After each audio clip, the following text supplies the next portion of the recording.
In this video, we're going to take a look at finding maps that have already been created in the map library on the Past Technology website.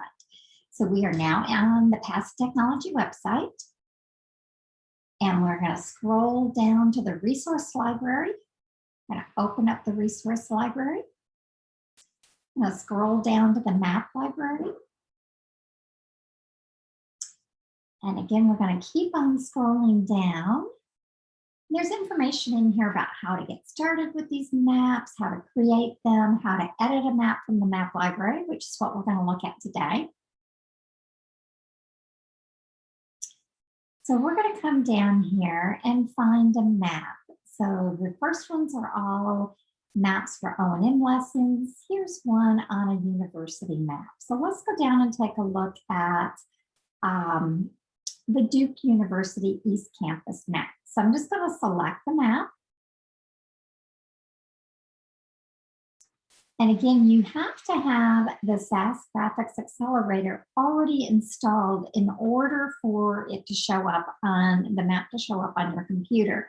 If you get an error message, you need to go and install SAS Graphics Accelerator. So I have the little blue S at the top of my right-hand corner of my screen. So now my map is here. And in order to edit the map, I can use this map right now. I can come down to the bottom right-hand corner and accelerate it. It will pop right up as a non-visual digital accessible map. But if I want to make changes, maybe there's a new building, maybe there's something else that I want to add or delete to this map. In the left-hand column, right beside the title, are the three dots. I'm going to go ahead and select that. And I'm going to say copy map.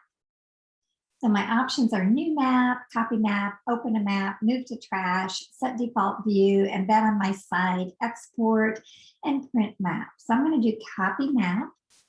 And it comes up automatically as copy of whatever the name of the map is. So I'm going to want to change the title of this one. Maybe I'm going to say Duke University East Campus 2.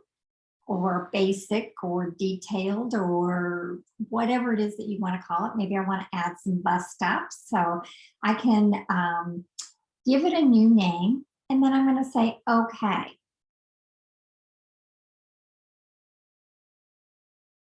All right, now it's taking me back to my list, my mymaps.google.com. And it's giving me that grid, that list of different maps.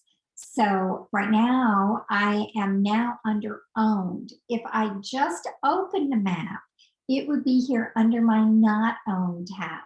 Now that it's under owned, now I can open it up and I can edit it just like I can edit a map that I've created. So what this does is it leaves the original map on Past Technology for anybody to download.